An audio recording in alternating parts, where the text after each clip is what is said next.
Who else finished Kingdom Come Deliverance 2 with more money than brain cells? Gambling, looting corpses, and selling stolen goods really was the way to get by in those early stages. Later on though, Warhorse Studios finally gave us a way to launder all that money into a successful business that would change Henry's life forever. The Legacy of the Forge DLC has been out for some time now, so in this one, I'll be taking you through the emotional journey it is. We start outside of an old, rundown forge that's honestly seen better days. If you thought better days meant Henry being young enough for a sleepover at Michael Jackson's, you'd be wrong. This triggers a flashback of Henry as a kid and his dad Martin standing outside the same exact place, which looks exactly the same. What the fuck is this piece of shit? Martin was a blacksmith and says he spent the happiest years of his life at this forge. Happiest years being when the forge didn't look so post-apocalyptic, and of course, before Henry was born. Back to the present day, I have a geese at the fallen shop sign, and this old lady asks me what I'm up to. Her name is Magdalena, and as it happens, she knew my dad back in the day. I explained to her that Martin's not my biological father, but he's also not my stepdad. He's the dad that stepped up. Then I tell her that he was slaughtered in a raid at the start of the first game, which really should have been the first thing I told her. Magdalena invites me in and tells me about her late husband Skoda, who once ran the forge with Martin being his apprentice. Unfortunately, Skoda got sick and tragically died because life expectancy in the 1300s was shorter than Bruce Willis's memory. To make things worse, someone torched the place and they never caught who did it. This is all Magdalena has left of her husband, so I doubt she'll be moving out anytime soon, especially with rent prices like these. Say what you will, but can we all agree that she could definitely teach Erica Kirk a thing or two about grieving as a widow? Deciding that I want to take over the forge, I figure I can restore this place to its former glory and Magdalena's sex life at the same time. To do this though, I have to visit Master Bushek, who can recruit me into the Blacksmith's Guild if I pass their trial. Magdalena warns me that outing myself as a nobleman's bastard would hurt my chances of getting in, so I leave out the whole stepdad thing. Bushek is thrilled when I tell him I'm Martin's actual son, biological and all, then he escorts me to where the trial would take place. A few guild members notice that I don't resemble Martin, at all, but we breeze over it because the trial is just more important, I guess. I answer their quizzes on the art of blacksmithing, forge a sword before their very eyes, and next thing you know, I'm now a member of the Blacksmith's Guild. I return to the forge, blacksmith certified, and now it's time to hustle. The forge room alone looks worse than Chernobyl, so I clear the rubble, haul it to the cart outside, sweep the floors, and rinse and repeat with the upper rooms. Upstairs, I find an old design sketch with Martin's logo on it and bring it to Magdalena in case she knows what's up. Turns out it's a design that would have helped repair the broken astronomical clock in the town square. You see, Skoda, Martin, and another apprentice were supposed to fix the clock, until the council dropped them and hired some Italians instead. This backfired when they took the money and ran, so the clock remained as broken as a Ubisoft game. Obviously, getting this clock fixed would be a massive W for the Blacksmith's Guild. I mean, I cleaned up the forge on my own in the better part of an afternoon, so how hard can it be? Naturally, to get a bit more information, I stop at the tavern where some lads are casually having a 2v1 and meet up with Master Boris, who is close friends with my dad. He proceeds to wipe the floor with me at dice, then he gives me some more lore on the other apprentice named Stander. Stander was also working on the astronomical clock with Martin, so I guess I'm gonna need to track him down. Next, I let myself into Master Klaus's place and disrupt his sleep schedule, because Henry's less considerate than a Warzone player.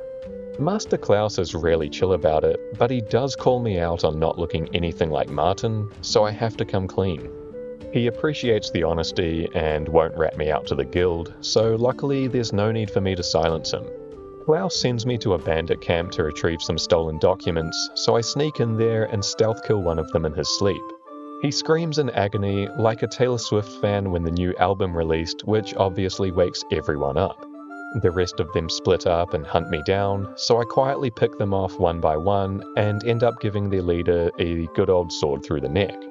Documents secured, so I return them to Master Klaus, and he's all like, "What's up? Nice to meet you, my brother. Welcome to the Thanos world." He also gives me some information on where to find Stander, so we're now one step closer to fixing this clock.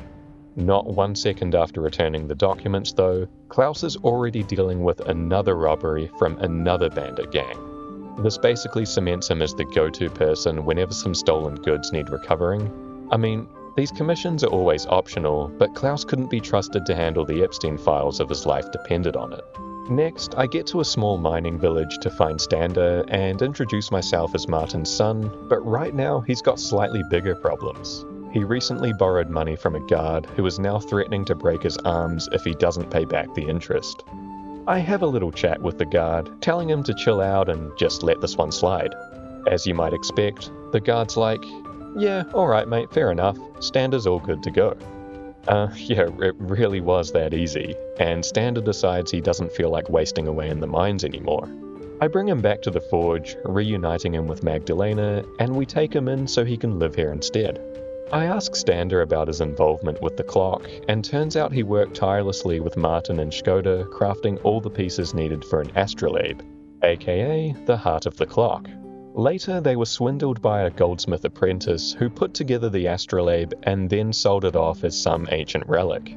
Now it belongs to the local scribe, whose father bought it from the swindler, not knowing it's completely useless on its own. Putting together an astronomical clock without an astrolabe is like trying to drive a car without its steering wheel. Or like Quentin Tarantino trying to shoot a film without prominently featuring women's feet.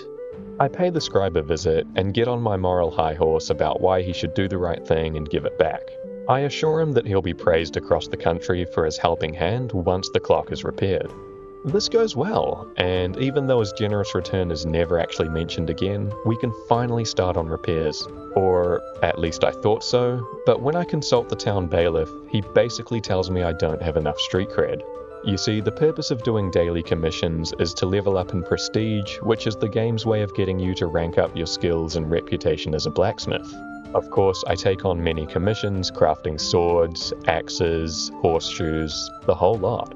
I also try my hand at archery contests, playing dice, brawling with strangers, and of course, taking out more bandits for Master Klaus. I even find myself getting scammed a couple of times by this guy who's been selling me fake goods like the Excalibur sword of King Arthur and knockoff designer bags. Third time's the charm though, and he ends up giving me the best sword I've had in the game so far. Magdalena also sends me to the local priest to deliver some eggs, and he asks me for a donation to his church that's still in construction.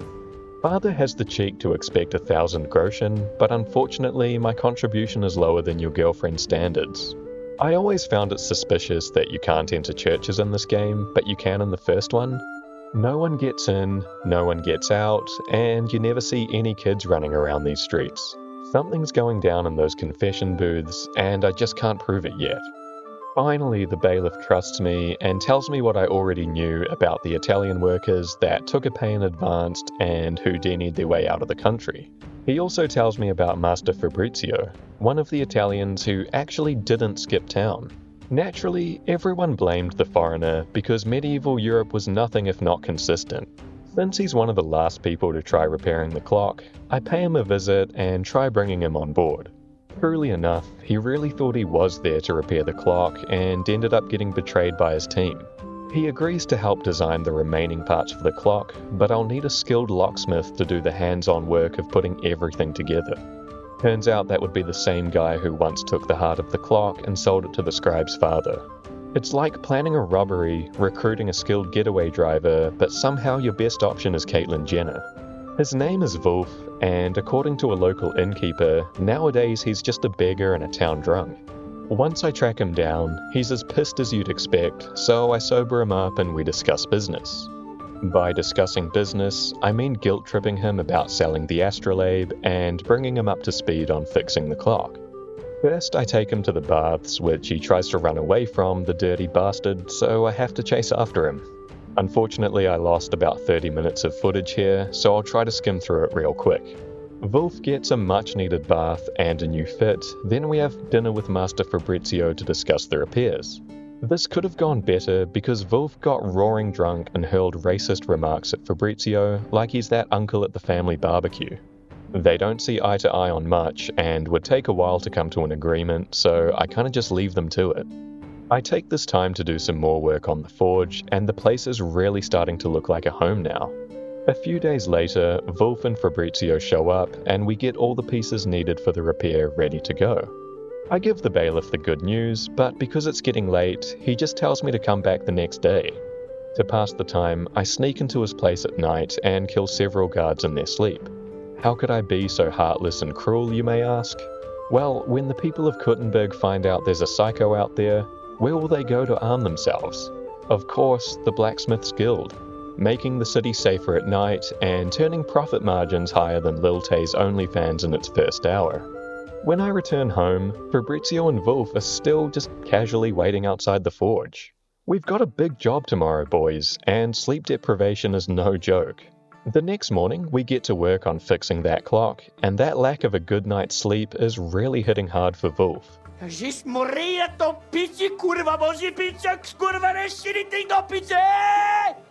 After cheering him on with positive vibes and words of affirmation, Wolf soon makes a breakthrough and it looks like he can get the clock running. The clock takes its sweet time and people start mocking the bailiff for trusting us with the repairs. This causes him to crash out on Wolf, almost like someone broke into his house and this is just the last thing he needs on top of it all. A few seconds later, the clock winds into place and starts up again for the first time in 20 years. Looking like a complete idiot, the bailiff announces this historic breakthrough to the town and takes much of the applause for himself. At least, Wolf has redeemed himself, Fabrizio can let go of the past, and Henry's father would be proud. I also notice Magdalena and Stander holding hands as everyone rejoices over the clock, so I have a little word with them back at home. Stander just hits me with the nunya, so I leave it at that, but Magdalena is more than happy to spill. I'd never have thought that quiet lad would still want an old hag like me. Why, just yesterday he came up behind me and... Thanks, that's all I needed to hear. You might remember in the beginning when I said I could restore Magdalena's sex life along with this forge? Well, that turned out to be true. I just never imagined getting cuckolded by one of my own apprentices to make it happen. Anyway, that's it for this video. Thank you so much for watching. If you enjoyed this wholesome, family-friendly content, leave a like, and if you're new here, hit that subscribe button. Let me know in the comments if you want to see more KCD2 in the future. I'll also be ruining other games, so keep an eye out for those too, and I'll see you next time.